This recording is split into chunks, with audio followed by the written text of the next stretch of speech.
Kim Jong-un, pemimpin bayangan yang mengguncang dunia di sebuah negeri yang dibungkus kerahasiaan, di mana propaganda menjadi satu-satunya suara dan gambar pemimpin menghiasi setiap sudut kota. Berdirilah seorang pria muda yang warisannya sudah ditentukan sejak lahir. Ia hanya mewarisi kekuasaan, tetapi juga sistem, ideologi, dan beban sejarah sebuah dinasti politik. Namanya adalah Kim Jong-un, sosok yang namanya menggema dari Pyongyang hingga Washington, dari Beijing hingga PBB. Kim Jong-un diperkirakan lahir pada 8 Januari 1984. Kim Jong-un diperkirakan lahir pada 8 Januari 1984. Beberapa sumber menyebut bahwa 1983 di Pyongyang, ibu kota Korea Utara. Ia adalah putra ketiga dari Kim Jong-un II, pemimpin dunia Korea Utara, dan Ko Young-hui, seorang penari balet yang kemudian mendapat status istimewa di negara tersebut. Lahir dari garis keturunan Kim Il-sung, pendiri negara, Kim Jong-un sejak kecil ditempatkan dalam lingkaran elit yang ketat. Kehidupannya terpisah dari rakyat biasa, dijaga oleh pasukan khusus, dan dibesarkan kediaman mewah yang tertutup rapat dari dunia luar. Meski negaranya tertutup, Kim Jong-un pernah menghabiskan masa remajanya di luar negeri. Ia bersekolah di Swiss menggunakan nama samaran, tinggal di apartemen sederhana bersama staf pengawal, dan belajar di sekolah internasional di dekat Bonn. Guru-gurunya mengingatnya sebagai remaja pendiam, fasih bermain komputer, memiliki minat besar pada teknologi, dan fanatik terhadap bola basket NBA, terutama Michael Jordan. Namun di balik kehidupan normal itu, ia terus dipantau oleh agen khusus Korea Utara, memastikan ia tetap terhubung dengan identitas politik keluarganya. Sekembalinya ke Pyongyang, Kim Jong-un masuk ke Universitas Militer Kim Il-sung. Di sana, ia dilatih dalam strategi militer, doktrin pertahanan negara, dan ideologi Jushu, filosofi kemandirian yang menjadi dasar pemerintah Korea Utara. Ayahnya mulai memperkenalkannya ke publik secara bertahap, menghadiri parade militer, duduk di barisan depan saat rapat di Partai Buruh, dan muncul di media resmi sebagai penerus besar. Tahun 2011, Kim Jong-un II meninggal dunia. Kim Jong-un saat itu berusia sekitar 27 tahun. Langsung diangkat menjadi pemimpin tertinggi Korea Utara.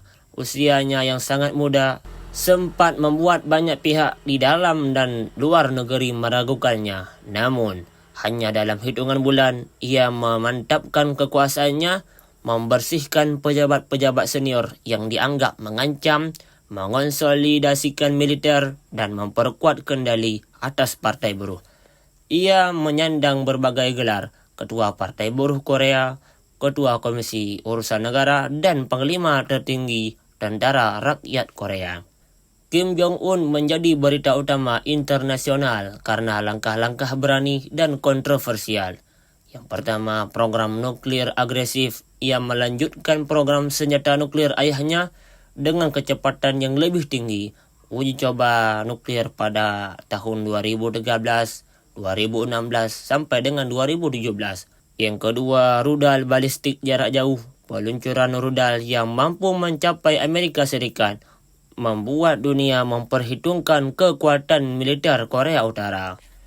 Diplomasi berisiko tinggi, dari saling mengancam dengan Presiden Amerika Serikat yaitu Donald Trump di media, hingga melakukan pertemuan bersejarah di Singapura 2018 dan Hanoi 2019.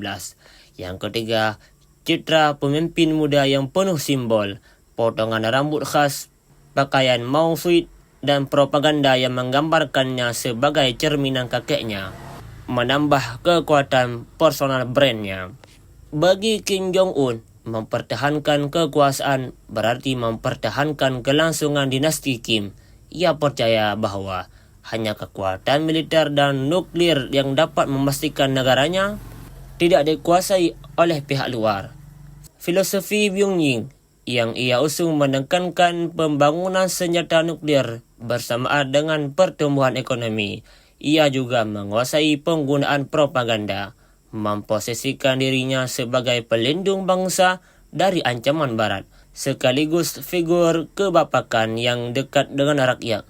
Meski kenyataannya, rakyat hidup di bawah penguasaan ketat. Hingga tahun 2025, Kim Jong-un memimpin dari Pyongyang, bekerja di kompleks pemerintahan yang dijaga ketat dan berpindah-pindah lokasi tinggal untuk alasan keamanan. Negaranya tetap berada dalam isolasi internasional yang hampir total, meski ia terus menjaga hubungan dengan Tiongkok dan Rusia sebagai mitra strategis. Bagi rakyat Korea, Kim Jong-un adalah simbol kekuatan dan kedaulatan. Bagi sebagian besar dunia, ia adalah ancaman dan misteri. Ia pemimpin salah satu negara paling tertutup di dunia. Mulai dari peluncuran rudal hingga langkah diplomasi dapat mengguncang politik global. Kim Jong-un adalah paradoks abad ke-21, seorang pemimpin yang jarang terlihat di luar negerinya, tetapi tindakannya bisa mengubah jalannya sejarah dunia. Dari lorong-lorong rahasia Pyongyang, ia memainkan permainan kekuasaan yang berisiko tinggi, di mana satu langkah salah bisa memicu badai global. Parade militer Korea Utara, potret Kim Jong-un melambaikan tangan lalu di fade out ke peta dunia.